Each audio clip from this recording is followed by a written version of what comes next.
početku uvek su svi loši, but it's cringe until it's not cringe anymore. Mi smo to, internet klinci, kao sve što imaš, sve što ti treba, ako dovoljno tražiš, naći ćeš na internetu i tako je krenulo. Ne mora sve da bude za klub, ne mora sve da bude brzo, ritmično, postoje i emotivne pesme koje su cool. Kolaboracijata so Cobi. Yeah. Kako dojde vije dvajca da imate kolaboracija? Poklopile su se malo neke zvezde i kockice i sve i ne daj Bože da se ikad sad vratim kao na nulu, nemam pojma. U stvari, najbolji savjet koji sam ja dobio za to, u Beku mi je prišao neko i rekao je, baš je delovalo kao da uživaš tamo. Kad ti uživaš, onda svi će da uživaju. Jer kao, najbitnije da je tebi dobro i da ti preneseš tu energiju na publiku. Ja sam na upisu za srednju školu imao 98 od 100 bodova i upisao sam dobru srednju školu, upisao sam fakultet na budžet, ali nikad to nije bilo za mene. Ja sam imao sve posle, kancelariji, tehničku podršku, dostavu, fizikalije, radi se u magazinu, na gradilištu. Mora da prođeš sve da bi znao da ništa toga nije za tebe. Desilo se to ono, nosim dostavu i čujem od pozadnje, ono je Rozi. Malo je kletva da ti osjetiš lovu prerano. Od kada ti inspiriraš da pišeš? Ribe. Zdravo, jaz sem Borjan od Enio Akademijata. Danes so nas, ki bide Rozi, eden od najstaknatite srpski raperi od mladata scena. Danes tukaj so nas i ki se zapoznajemo malce pove, ki so njego, kako je njegov privaten život i slično. Rozi, zdravo. Zdravo. Prvo možda počneme so kako ti dojde da budeš muzičar, da se baviš sa muzikom? Mene u muziku uveo zapravo u srednjoj školi, drugar mi je prvi put pokazao FL Studio. Ja sam krenuo da prvo pravim bitove samo zato što je on to radio i bilo kao interesantno i nisam bio mnogo dobar u to.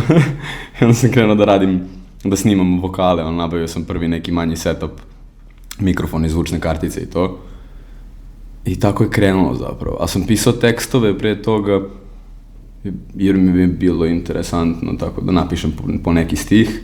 I onda kad sam shvatio da nisam dobar sa bitovima, sam krenuo samo da snimam te svoje tekstove preko bitova sa YouTube-a. Da li dodaka se neliko vleguvаше v muzikata, da li imaše nekoj da te podrži, da te podnauči? Pa u početku je to baš onako kao bilo koji hobi koji imaš kao klinac, kreneš onako sam da se zanimaš.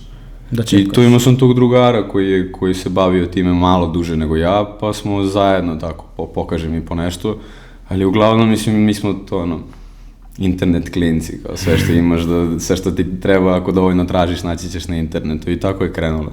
Nisam bio mnogo dobar u početku, to sad ovako kad gledam u retrospektivi mogu da kažem. Ili ni kaže deka prvo si počel da pišuvaš, od kada ti inspiriraše da pišuvaš? Ribe. Prvo mi je bilo da, ja sam sve prvo pisao za ribe, sviđa ti se riba pa kao pišeš nešto. Moja prva muzika je zapravo bila sve vezano za devojke i onda sam u jednom trenutku sam tako postao, bilo mi je sve loše jer nisam slušao srpsku muziku, domaću muziku, ništa. Ja do tipa 2020. sam znao te najkomercijalnije stvari, mislio sam da je sve đubre i slušao sam samo tako stranu muziku i ja sam zapravo prve tekstove i sve što sam krenuo da radim pisao na engleskom, jer samo englesku muziku sam slušao i imao sam osjećaj samo za stih na engleskom, ne na srpskom. I kad sam krenuo pišem na srpskom, sve to vezano za ribe i to je zvučalo mnogo cringe. Bilo je baš onako neprijatno. I onda sam morao da kao nađem način kako da pišem neke gotivne tekstove na srpskom, pa sam krenuo da pišem tako, goofy, klinačke stvari, što samo možeš sa 17 godina da pišeš to, da fleksuješ, ali na neki klinački način. Zato sam pisao dosta o animeu, imao sam dosta anime referenca u početku, jer mi je to bio neki A od koji anglijski raperi se inspiriraše? Koji ti je inspiracija? U tom trenutku kad sam krenuo da radim muziku, to je bila ona trap era, kad je kao 2016 XXL freestyle, ne znam, Lil Uzi, Active i sva ta ekipa. Dosta sam tad slušao XXXTentaciona i generalno ta etapa tog SoundCloud trapa i to mi je bilo inspirativno. Mislim, za flow sam dosta u tom trenutku bajtovao, ne znam, Ski Mask, The Slum God, o Hype-u, ne znam, Travis je tad isto bio dosta kao krenuo da bude bio veliki. Tako da, to mi je u tom trenutku bila inspiracija, ali sam sve vreme paralelno nekako dosta slušao melodične stvari. Ne znam, Fetty Wap mi je i dalje top 1 artist. Meni, ne mislim kao da je on objektivno najbolji, nego ja njega najviše volim. Post Malone, te neke malo alternativne stvari u trapu. I onda tako 2021. druge, kad me malo smorio trap, sam krenuo da slušam svašta nešto drugo, i rock, i jazz, i blues, i svašta nešto različito, i sad muzika mi je tako kombinacija svega. И го спомна XXXTentacion, дали од него ти доаѓа тие, например, затоа што имаш во текстовите, емоционални текстови имаш, дали од таму ја црпиш инспирацијата, или тоа е од внатрешно, од тебе доаѓа? Он je umro 2018, ja sam tad imao 16 godina. Četprilike sad kao ti. Da. Meni je tad bilo ono, leš klinac, 15-16 godina, ona muzika za divljanje ti je super, ali onda si neshvaćen u smislu kad god si malo emocionalan ili nešto, onda je on imao onaj album 17 da. I to je bilo ono, mene neko razume. Mislim, klasika, ja bih sad volio, mislim, ja sad imam 23 godine, nisam ni ja sad nešto stariji i bla bla, ali volio bih da tako nekako sad muzika koju ja radim bude neko utočište novim klincima, u smislu, ne mora sve da bude za klub, ne mora sve da bude brzo, ritmično, postoje i emotivne pesme koje su cool. Da. Mislim, to je sad ono, klinci kriju, ja to razumem, ja tad kad sam slušao neku muziku sam bio u fazonu, ne idem i pričam sa svakim drugarom o tome, nego to kao nekako moje, kao meni prija. Tako da šta znam, vidjet ćemo sad kako će proći sve to što ja radim kod ovih novih generacije. Да ги отвоиме тие музичкиот животна страна. Имаат се го поврземе. Песните ти се така high energy песни, со малце емоционалност. Дали таков си во живо? Да, последних пар година su bile baš inspirativne za takvu vrstu muzike. Mislim, meni su ovo te post-teenager godine gde sad nisi više klinac, ali nisi odrastao, pa putuješ dosta, pa imaš dosta riba, pa ovo, pa ono, pa pare, pa i živiš taj neki lifestyle u kom možeš da pričaš. Ali mi je to sam malo prema kad smo pričali, mi je bilo čudno da ljudi, mislim, postoje sigurno većina ljudi neka koja mene doživljava kroz te najveće hitove, koji su najviše onako energični i to sve. Ali recimo Hey Ti je isto pesma koja je dosta drugačija, u smislu nije toliko klubska, ima neku kao dozu emocije u tome. Isto i malo tiše, cool pesma, ali meni je taj refren dosta tako melodik i ono... Da. Skontao sam isto kad god pišem za ribe drugačije. Kad god pišem to ono, lifestyle, neko flexovanje, nešto ovo ono, okej, ali kad god nekako kao umešaš tu ono, nešto vezano za ljubav da bude meni gotivnije, da. Znači po-emocionalno. To je meni neka inspiracija, sad kažem, ne mora da znači da je svima to tako. A еве затоа што повеќе те знаат по колаборацијата со Цоби, како дојде вие двајца да имате колаборација? U istom labelu smo, u Basivitiju sam ga upoznao i ja sam njega u studiju viđao aktivno 3 godine, ali nikad nisam ja se usudio nešto da ga pitam da radimo. I onda kad smo izbacili malo tiše, on se meni javio i the rest is history. Poklopile su se malo neke zvezde i kockice i sve i... Dobro, mislim, to je isto stvar, ja sam 3 godine bio u Basivitiju, u studiju, ne svaki dan, ali ono, odem, sednem, pa tu prođe Nataša Bekvalac, prođe Mili, Surreal, 100 profila ljudi i u početku sam ja, s obzirom da sam bio nov, da sam bio klinac, bio dosta nesiguran ja u svoje mišljenje. Ja sam znao da ja imam osjećaj za stvari, ali tako manjkom iskustva ne osjećaš se prijatno da u studiju gde sedi Cobi ti kažeš, ajde da probamo ovo, jer će možda se okrene budu ono, šta pričaš? I onda sam tako ja dosta dugo samo sedeo i slušao i upijao i gradio svoje mišljenje i taj osjećaj za smisao za to čime god se baviš. I tek eto, posle 3-4 godine sam ja dobio priliku da radim nešto, recimo u Basivitiju sa nekim iz Basivitija. Ista stvar za nastup, malo pre što sam rekao, prvih par nastupa ne mogu se porede sa time kako ja nastupam sada, s obzirom da sam imao toliko nastupa između gde smo mi uspeli da osjetimo kako je za malo ljudi, kako je za mnogo ljudi, velika bina, mala bina, dobro zvučenje, loše zvučenje, dobar gazda, loš gazda, dobar para, malo loša para. Sve to mora se prođe da bi znao kako da navigate. Što bi mu rekao na Rozi, ама да се вратиме кога си имал 16 години, како би почнал од почеток да кажам, ако... Tu sam skoro baš razmišljao,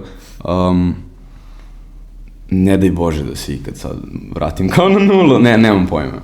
Mnogo nekih stvari, Englezi to kažu ignorance is bliss, neke stvari stvarno ne treba da znaš u neko vreme, jer ih gledaš mnogo drugačije. U smislu, moj drugi, to jest treći nastup ikada, je bio na Exitu, na main stage-u Exita. To je par hiljada ljudi publika. Ja u tom trenutku imam 3 pesme.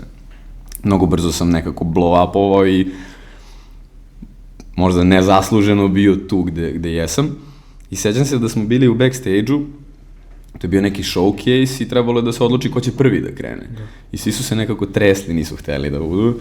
I onda su stavili mene da ja budem prvi, a ja u tom trenutku toliko, mislim, klinac, to je 2021, znači 19 godina imam, 18 možda, ne 19, nisam svestan toga gde sam i onda nemam neku tenziju koju bi možda imao da znam šta imam da izgubim tu u tom trenutku i tako blejemo iza bine i prilazi mi jedna osoba i kao, brate, lagano, kao sve će biti okej, dobro znam, onda prolazi par minuta, prilazi mi druga osoba, brate, si okej, kao sve.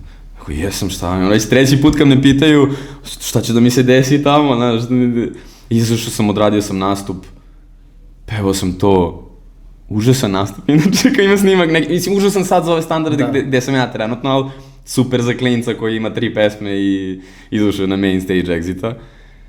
I sećam se tačna scena, iza mene sam pevao Kaktus kreće i ja u publici vidim klinca nekog koji me gleda i ne znam ko sam, verovatno, i u fazonu šta će ovaj debil ovde i pokazuje mi srednji prst onako iz publike i ja kao na bini sa mikrofonom i kao, vidi ga ovaj, i ja u mikrofon mu kažem, ti sad gledam da skačeš kao sad, nisi došao na Exit ovako. I kako je krenula pesma, on je samo iz srednjaka nekako krenuo ovako da bam pesma i fazonu, to je to, možda ne bih kao uradio, možda bi me full izbacio iz takta lik koji mi pokaže srednji prst, a ja kao blejim, hoću da uživam da imam nastup. I mislim da je to super da kad si klinac neke stvari nisi svestan da polako saznaješ, otkrivaš i to. A kako ti беше чувството кога прв пат отиде на сцена и пред тебе 1000 луѓе? To je dosta isto subjektivna stvar. Ja, recimo, možda sam prosto takav ili sam kao klinac probio tu neku tremu. Nisam to gledao kao nastup javni, u smislu šta će ko da misli za mene, nego ja uživam to da radim. Meni je do jaja da ja imam mikrofon i da pevam svoje pesme. Ne ide mi treba da ja sad imitiram nekoga pa kao imitiram ga loše pa ljudi budu u fazonu. Ti pevaš svoju pesmu, ti najbolje treba da znaš da je pevaš, da ne. Ali upoznao sam mnogo ljudi koji imaju problem sa time i moj savjet, nemam savjet. To je bukvalno samo moraš da shvatiš kao, u stvari najbolji savjet koji sam ja dobio za to, posle jednog nastupa u Beku mi je prišao neko i rekao je svaka čast, top nastup, bez sve je bilo super, baš je delovalo kao da uživaš tamo. I kad ti uživaš, onda svi će da uživaju. Jer kao najbitnije da je tebi dobro i da ti preneseš tu energiju na publiku, tako da eto, možda za neki nastup ili nešto samo treba to da gledaš da tebi bude super. Дали, да кажеме, при него би настапувал на концерт некој голем, да кажеме 100.000 луѓе, или на концерт, не концерт, туку повеќе како клуб со твоите најлојални фанови? Šta bih pre? Da. Da kažem, parite ne se vo...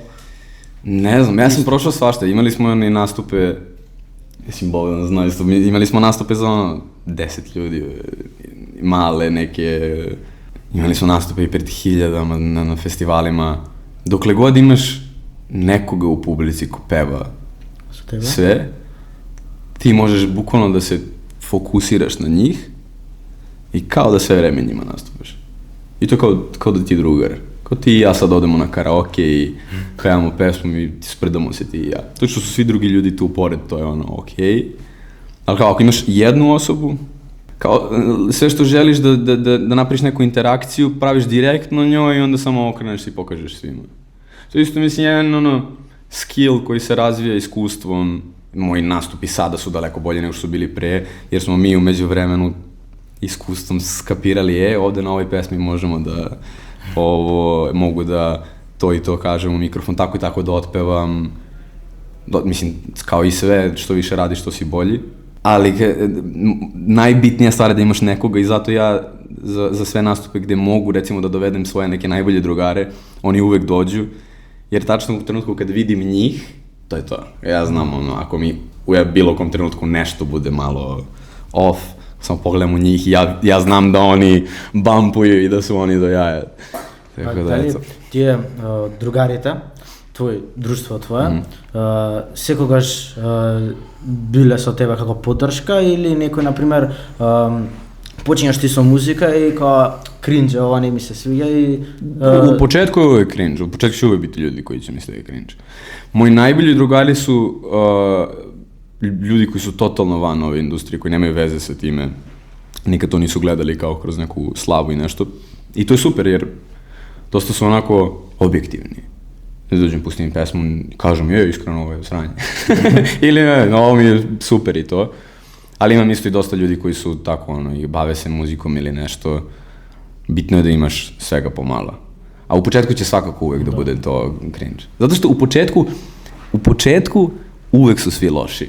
But it's cringe until it's not cringe anymore. Како беше у школа? Дали со лоши оцени или pritisak od doma, da li imaš dokako si imalo? Ja sam bio baš dobar đak, u smislu, ja sam na upisu za srednju školu imao 98 od 100 bodova i upisao sam dobru srednju školu, upisao sam fakultet na budžet, ali nikad to nije bilo za mene. Uvijek sam nekako kao gledao da kupim vreme da se bavim muzikom i muzika mi je tek blow-upovala kad sam ja bio 4. godina srednje škole. Kad sam već završavao, tad je bi krenula korona, nisam imao taj fame u srednjoj, a na faksu nekako nova ekipa, niko te ne zna i ja nisam ni toliko nešto, kad bi tad bila korona, nismo ni išli na predavanja. Imao sam pritisak od, recimo, strane roditelja, da je uvijek bilo super ti je muzika, kao raditi to cool hobi, ako te čini srećnim, ali moraš da imaš neki plan B. I to je, mislim, moj nekako savjet sad svim ljudima koji se bave nečime, moraš da imaš plan B until you make it work. A твоите ти вика дома, например, иди најди работа, kao normalna работа? Ja sam imao sve poslove. Ja sam radio u kancelariji, radio sam tehničku podršku, radio sam dostavu u Voltu, radio sam fizikalije, radio sam u magazinu, na gradilištu. Mora da prođeš sve da bi znao da ništa od toga nije za tebe. Sve sjedeo i bio sam pozvano, treba mi kinta, moram sad nešto da zaradim, ne mogu kao samo da živim od mame i tate, ali ja ne mogu ovo da radim za uvek, nema šanse. I mislim, dokle god nisam ja imao nešto od muzike, stvarno sam morao da radim nešto. U trenutku kad sam ja skontao kako ja mogu da živim od muzike, gde sve mogu, recimo, da zaradim pare i ovo, i dalje sam išao na faks, pasivno, ali sam išao na faks, bio student, i trenutak kad mi je prelomilo da se bavim muzikom je bio relativno skoro baš. Tako da nije to imaš milion pregrada i to je to samo. Mislim, iluzija je baš, ljudima sad deluje dosta, ne znam, to je fake lifestyle, ja to što kačem na Instagram, to možda bude jedan dobar mesec, ali ostatak godine, ko zna kakav je. Meni je dobar, ali ne znam kakav je svima. Tako da treba studirati. Ja koliko god sam shvatio u jednom trenutku da to nije za mene, mislim da je fakultet generalno dobra stvar, da treba. Ja bih volio da ga završim kad tad i mislim da dosta ljudi može da se pronađe u školi. Meni je samo izgleda takva sudbina bila da se ja bavim muzikom. Sam ja dosta to, kad sam krenuo se bavim muzikom, samo o tome sanja. Ništa drugo nije bilo, toliko bih želeo da se bavim ovime. Ja sam mogao da se bavim svim, zato sam radio 200 poslova, sedeo sam ja u kancelariji i pričao sam na telefon i koristio sam Office i fizikalisao sam. Mislim, svašta nešto sam radio i shvatiš ništa toga nije za tebe. Da sam imao recimo neki san da se bavim veterinom, da baš volim životinje ili nešto, fokus bi prešaltao na to, samo eto, kažem, meni je tako zapalo da ja u trenutku kad sam napravio svoju prvu pesmu i izbacio to i video kao koliko sreće to u meni budi i mislim reakcija drugih ljudi i sama, ja kad slušam muziku, slušanje muzike mi je i dalje stvar u kojoj možda najviše uživam, ali to je meni tako. Ne, mnogo ljudi recimo gleda na muziku kao samo biznis strane, ili mnogo ljudi završi faks samo zato što ih tera mama, ili, znaš, ne znam, treba naći ono šta voliš i ako voliš to dovoljno, sigurno ćeš biti mnogo dobar u tome ako dovoljno vremena posvetiš tome. Или напомена дека си работел, доста работи имаш работено. Дали... Доста работа. Volim kako te razumem sve, ali te ne bi znao da pričam makedonski. Ništa ne bi znao da kažem. Нели напомена дека имаш работено и во Волт. Да. Дали е тоа периодот кога се избувнуваш на естрадата? Sećam se tačno, Volt sam radio dostavu kad je Cobi izbacio Zlatno dete. Dan kad je izbacio, znam da sam radio, bio sneg, bio tipa januar ili tako nešto. Ja blejim, vozim dostavu i slušam u koleme, u fazonu sam, koja be, bilo je to, mislim, to je zapravo period malo tiše. Gde sam ja već imao iza mene hype i koji je dosta onako opao u tom trenutku. A te prepoznava, na primjer... Ljudi su me znali, ja sam radio dostavu, da, desilo se to nosim dostavu i čujem od pozadije, to je onaj Rozi, kao... Svi jebi ga, šta, ja sam samo čovjek na kraju dana, mislim, nema sramote u poslu. Najinteresan moment, neli, nosiš hrana i najinteresan moment koji ti беше, da kažem, od fanovite. Nisam imao to kao da baš donesem hranu i da nekome, jer ja nisam tad bio toliko poznat. Znali su, po nekome je znao, ali, kažem, eto, bilo dešavalo se da kao nosim Volt, torbu, kesu i kao čujem klince neki koji prođu, kao jebate ovo Rozi. Имаше ставено на стори на Инстаграм дека можеш да помогнеш приватним часови по математика за... Како ти знаеш тоа? I got my ways. And I really been hustling, jebate. Како сум зараdio пари на се, Како стварно те бива математика или тоа беше? Pa ja sam bio u tom trenutku na matematičkom fakultetu, meni matematika uvijek išla i to je bilo period gde kao ne mogu da nađem posao, ali nekako treba napravim pare, fuck it, imam platformu od 15.000 pratilaca na Instagramu, jel nekom trebaju časovi kao pomoć ovo. Mislim, to je bilo smiješno, ja sam tipa za $500 kao ljudima pomagao za ispite, za kontrolni, šta god. Например, некој фан ти ма пиша на некој фан, не знам, сакам да ми држиш приватен час и идеш, ти му држиш приватен час. Bilo sve online, sve preko telefona, mislim, nisam stvarno išao i kao viđao se sa ljudima, to je malo čudno. Ali da, vidiš, i to sam radio, zaboravio sam na to. Sad si me vratio nazad taj mentalitet, kao kad sam baš imao hustle, struggling, da, nije bilo gotivno. Ali opet, s druge strane, meni je to bilo cool. Tad sam ja bio klinac i većina ljudi koji mene pratila u tom trenutku su bili dosta ljudi slično moje godina. Ja sad sa 23 već vidim razliku kad mi neko odgovori sa 16 godina, u smislu način kako priča, teme koje ga zanimaju, a tad je to bilo dosta slično. I onda ti si imao neki community. Kao ja predstavljam svakog lika u tom trenutku koji ima 19 godina i možda gotivi anime, sluša muziku, trap, ja samo imam neki glas. I kao ti vučeš taj community. I recimo to je sad nešto što bih ja jako voleo da ponovo aktiviram i to interakcija sa publikom u smislu, evo ti i ja sad mislim što sedimo i pričamo, ja sa 16 godina nisam imao tu priliku da sednem s nekim 23 ko se bavi možda nečim što je meni super i da koga pitam, šta su možda neke cake koje kao možeš da mi daš za to. A ja stvarno sad podučen ovim iskustvom koji imam zadnjih par godina, da imam toliko stvari koje mogu da kažem nekome.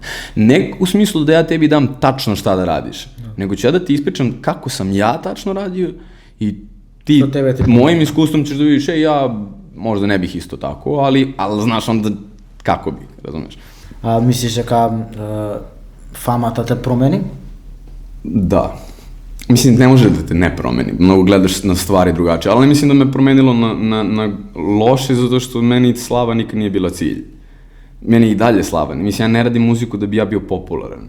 Mislim da slava, popularnost, isto kao i novac, dođu kao nuspojava toga što ti mnogo dobro radiš to. Šta god da radiš, to ne mora bude muzika. Mislim, da se baviš glumom ili... Da, okej, to je sve javni posao, ali nebitno, da imaš svoju pekaru i da mnogo dobro peciva imaš, sigurno ćeš da napraviš mnogo para i da imaš dobar glas, da bude popularna tvoja pekara ako si mnogo dobar u tome. I kao tvoj cilj treba da bude da ti budeš mnogo dobar u tome što radiš, a ne da zaradiš mnogo para ili da budeš mnogo popularan. Mislim da mnogo ljudi se pogrešnim ciljevima vodi. И вед, например, доколку не ти беше музиката, да кажеме, на прво место, што би било животот? Ništa. Mislim, bavio bi se bilo čime što mi kao dovoljno para pravi, vjerojatno bih samo menjao poslove. A muzika mi je jedina stvar kojom ja želim da se bavim. Da sam bio u fazonu, baš bih volio da živim od ovoga. I hvala Bogu živim od toga.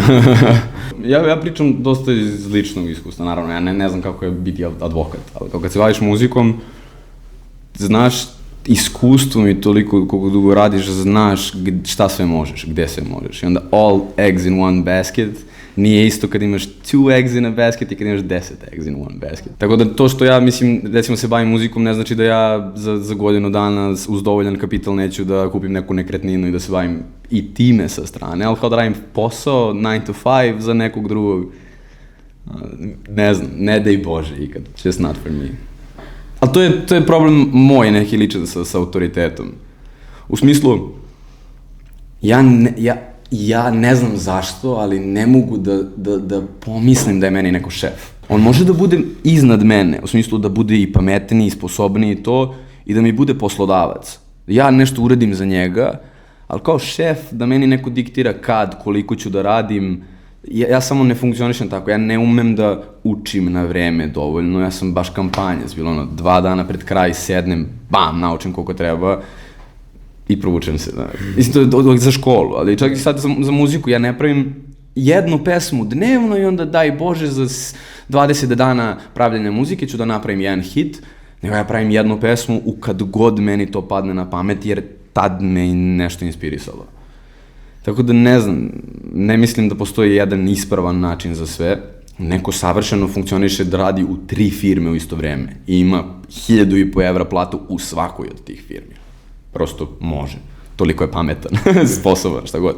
Ja samo taj način kao mora se probudim tada, da odem tad na posao, da radim toliko, da se vratim kući tad, mene nešto kod tog načina života baš ježi. Jer ja sam mnogo rano osjetio tu neku slobodu i to je stvar koja, recimo, pošto ja imam mlađu sestru, moja keva sad totalno drugačije nju vaspita nego mene, jer sam ja malo fucked up i onda sam postao, previše sam shvatio neke stvari prerano i bio u fazonu, ja sad neću više ovako. A moja sestra nema te neke aspiracije da se bavi, ne znam, javnim životom i to, i onda naravno da treba da joj se stavi fokus na faks, moraš završiš fakultet. Malo je kletva da ti osjetiš lovu prerano, jer te onda to ponese. Ne u smislu kao, mogu da kupim patike od 500 evra, sad ću svake patike kupim 500 evra, nego ja mogu zarađujem od ovoga, to je to, samo ništa više ne postoji. Stvarno jeste tako. I mentalitetът skroz ti se menja. Je. Ali neki ljudi su definitivno više predređeni da budu preduzetnici. Nije svako napravljen da bude radnik i nije svako napravljen da bude šef, nije svako napravljen da bude student, ali nije ni svako napravljen da razvije svoj biznis. Da. Mora baš da nađeš šta ti voliš, šta tebe zanima. I treba realno gledano Доколку сакаш да успееш самостојно, пак треба да земеш ризик, да имаш ризик, да не бидеш као на среќа све да биде, дека како по пропис, туку треба и ризик малце. А највеќи ризик е то стрплjenje. Има една на сцена у филму, не знам дали филм или серија, де Роберт Де Ниро глуми и има сина кој се нешто уплео као да ради послове за неку као италијанску мафiju i onda ima scena gde Robert De Niro objašnjava svom sinu da ne uzima taj novac jer je to prljav kriminalan novac i da je zapravo njegov ćale najveći heroj zato što njegov ćale ide svaki dan na posao, svaki dan se budi i radi nešto što ga ne čini možda srećnim, ali to radi zarad tog najvećeg rizika u smislu da ti obezbediš svoju porodicu. Mislim, ja sam odrastao u porodici gde i mama i tata su mi pošteno radnici, bave se nekim poslom i kao ceo život su imaju platu i to je sve nekako onako fiksni život i nema sramote u tome, nije svako napravljen da bude bogat i to sve, ali postoji neka doza skromnosti koju ti to da, koju svako bi, ja mislim, trebalo da ima, koliko god bio uspešan, koliko god. Moje najveće sidro, pored te porodice, su i ti neki drugari koji su mi iz kraja, koji se ne bave muzikom ili ne znam ništa vezano za industriju, jer na kraju dana ja koliko god da zablejim, idem na nastupe, putujem ja se vratim i mi sedimo u kraju i pričamo o nekim stvarima, fudbal, sedemo, popijemo pivu, nešto baš onako basic, jer nije svako zvezda 365 dana u godini. Ko pišeš tekstovi, misliš дека има влијание читањето книги за средношколците? Да, мислим да мимо тога дали пишеш текстови или не е добро да читаш. Sad, ja ne čitam mnogo, ali ja teško sa knjigama, ja sa rečima funkcionišem, ali onda sad smo svi internet klinci, nađeš na internetu, pa pitaš ChatGPT, mene zanima sad, ne znam, vidim neki klip na YouTube-u o Dostojevskom. Nikad nisam čitao Dostojevskog, ali mi je bilo interesantno taj neki isečak o njemu i onda pitam konkretno pitanja ChatGPT nešto vezano za njegov život ili, mislim, mnogo knjiga nosi mnogo dobre poruke koje ne možeš da dobiješ ovako samo da ti ih neko kaže. A imaš iskoristeno ChatGPT za neka strofa od tekst? Da pesna? Ne nužno za kao pisanje samog teksta, ali za inspiraciju, u smislu čuješ neku priču, nešto gotovo zanimljivo. I u jednom trenutku sam to tako shvatio da je, ne svaki, ali većina umetnika baš sjebano, baš su imali loš život, jer moraš da imaš nešto o čemu ćeš da pričaš. Ali, opet, svaki umetnik, to može da bude i slikar, može da bude i vajar, šta god, način njegove ekspresije mnogo zavisi od toga šta su sve njegova inspiracija. Najbolje muzičare koje ja znam su ljudi koji su naslušani najbolje muzike. Ljudi koji prave lošu muziku uglavnom slušaju jako lošu muziku. I onda isto tako ako pišeš tekstove, što više dobrih tekstova pročitaš, to je mnogo veća šansa da ćeš ti da znaš kako da kažeš nešto. Jer nije isto ako ja tebi kažem ja sam tužan i ako ti kažem hodao sam bos po snegu, lupam. Drugačiji način da ti kažeš nešto što znači isto. I to je neka odlika zašto recimo su književnici pre bili toliko cenjeni u društvu, u smislu zašto je to bilo toliko, zato što nije lako to uraditi, nije lako napisati nešto dobro, nije lako ti i ja možemo sad da nacrtamo sliku neku koja deluje slično kao nešto što je možda Picasso radio, taj neki minimalistički fazon, što ljudi nije jasno kako se to tako prodavalo, ali ti kad se razumeš u tu materiju, kad znaš hiljade i hiljade tekstova, gde znaš koliko je ta jedna ideja vredna, kako ti je ovo palo na pamet, kako si se ovog setio. Nije isto da ja rekreiram nešto i da otpevam nešto i da ga ja smislim. I to je onda neka dobra stvar da čitaš knjige, da generalno mnogo, da budeš zainteresovan. Mislim da je mnogo bitno da kada odrasteš i dalje budeš dete i dalje da ti je sve a kako ovo, a šta je ovo, a čitaš, gledaš. Misliš da si takav tip na čovek što saka da istražuje? Pa tako oplemenjuješ sebe, tako ti postaješ bogatiji. Kad se razumeš u svašta, jer ja sad mogu da sednem, desilo mi se sednem na kafu sa drugarom, on povede prijatelja koji je pilot. Što nemam pojma kako funkcioniš taj život i onda me zanima kako ti je ovde, pa onda saznam da on ima otvorenu firmu u Estoniji, pa onda ja kako ja za muziku, da li ja možda da razmišljam da otvorim firmu, znaš, ta iskustva i te komunikacije s ljudima ti mnogo tebe, plemenjuje, ti postaneš, što sam pričao malo pre kad sam bio nesiguran za svoje mišljenje, za neke stvari sam mnogo sigurniji s obzirom da sam mnogo čuo, mnogo znam o tome, mnogo znam da znam više nego ti ili više nego neko drugi, ali onda isto tako moraš biti dosta skroman u nekim situacijama da ti znaš mnogo manje nego neko trenutno u prostoriji sa tobom. Ima ona quote, on ne kaže, ako si najpametnija osoba u prostoriji, vjerojatno si u pogrešnoj prostoriji. Da li v glava si praviš дека ова песна сакам да биде хит, даваш максимум од себе, или то природно така ти доаѓа да си даваш максимумот од себе, да си исполниш сам себе и таа песна иде хит, иде вајрал? Ja lično uvek kad pravim pesmu, pravim onako kako ja želim, kako ja volim i ne gledam da li će to biti hit ili ne. Potrefi se da bude tako kad je napraviš. Ali znam dosta ljudi koji pravi muziku kao isključivo sa tim nekim ciljem da to bude hit. A ja pravim da to bude nešto što se meni sviđa. Možda u tom trenutku, ja dosta svoje muzike sam prerastao sad, ja svoju stariju muziku ne volim više na taj način kao pre, ali dalje mi je draga jer sam to ja bio tada. I kao, s obzirom da sad primećujem da je lošije, to znači samo da sam napredovao, to je super stvar. A skoro je, mislim, The Alchemist, onaj producent, pitao ga je neko kako znaš kad je beat gotov. I on je rekao da ima prijatelja koji je slikar, koga je isto to neko pitanje bilo, kako znaš da je slika gotova, i da je rekao onda kada postaneš emotivan, u smislu kada osjetiš neku emociju. To je taj neki presudni faktor na kraju. U trenutku kad ti misliš da je to. Ti ja možemo napravimo istu pesmu na isti tekst, sa god ti ćeš da je napraviš malo drugačije nego ja. Zato što ja imam taj neki svoj osjećaj, ja mislim, ovo je dosta, ovako treba da bude. A si imao nekoj momenti, na primer, praviš cela muzika, tekst pišeš, go peješ, cela pesna ti je gotova i, na primer, ideš u društvu i mi ja puštaš i ti vika, ne je dobra ova. Da. I, na primer, ti odlučaš kada puštiš pesната i na kraju ide hit. Ne, uglavnom svaki hit je bilo baš da se sviđa kao ljudima odmah, ali bilo dosta, ja i dalje imam muziku koja nije, ja mislim da generalno svaka moja pesma nije za svakoga. Imaš te klubske pesme koje ne zadovoljavaju ljudi koji žele da čuju neku materiju.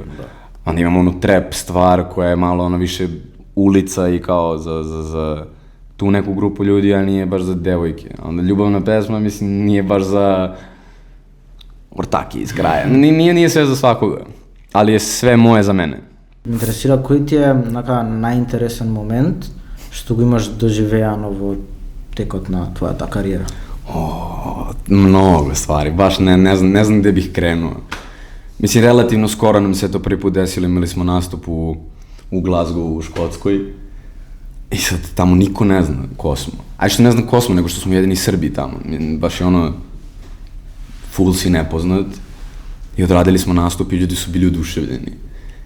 I to je mnogo čudno, jer kao nisam ja došao u Makedoniju, recimo negde gde ljudi pričaju sličan jezik pa znaju, pa oni full ne znaju, oni su mislili da smo iz Sibira, recimo.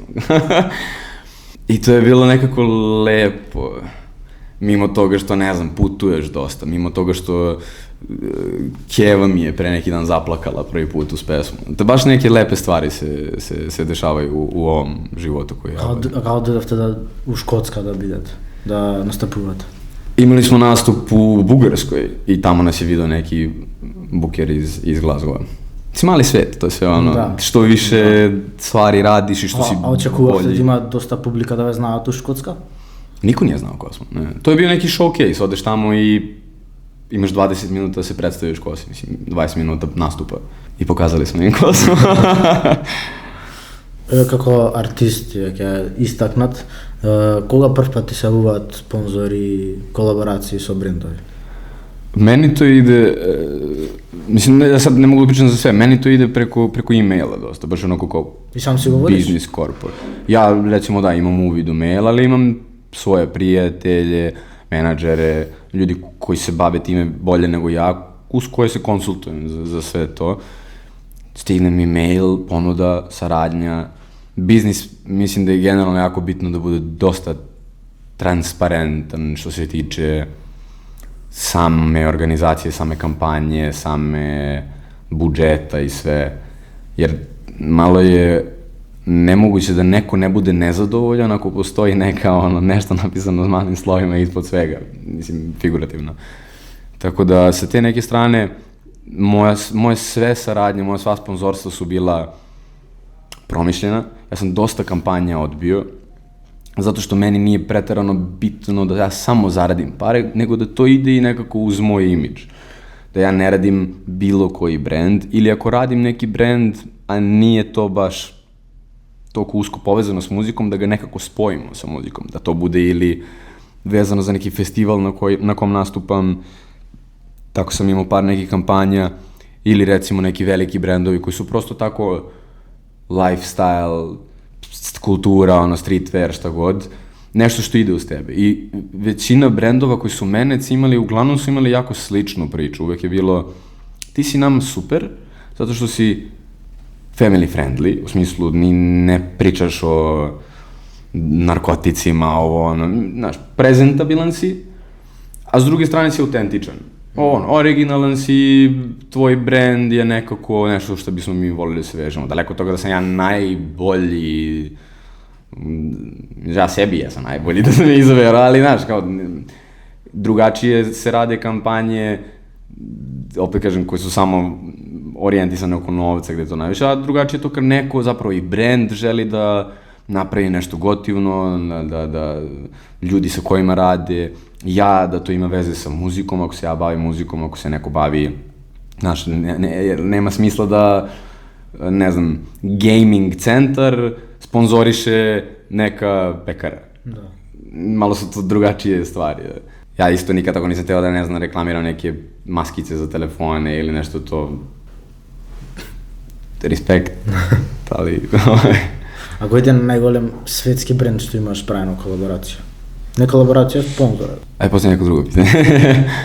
Spotovite, sam si gi smislaš ili... Za spotove konkretno, u početku kada sam krenuo da radim, to je bilo s onim drugarom iz srednje koji mi je pokazao FL Studio. I sve smo radili sami. U smislu, koncept, cela ideja, organizacija, sve je bilo jako srednjoškolski.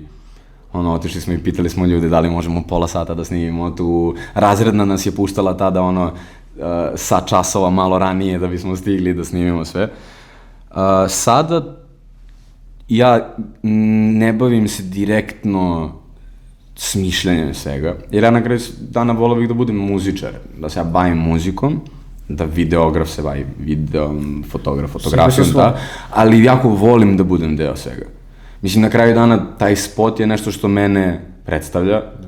Ja nemam stilistu kao nekog platim da me obuče kako on misli da je najbolje, nego volim da nekako se obučem s pomoć prijatelja, nešto što je naš fazon. Isto tako i za spot. Ja recimo izbegavam i ne volim da imam mnogo devojaka u spotu. Ili... Zato što, znaš, čudno je to...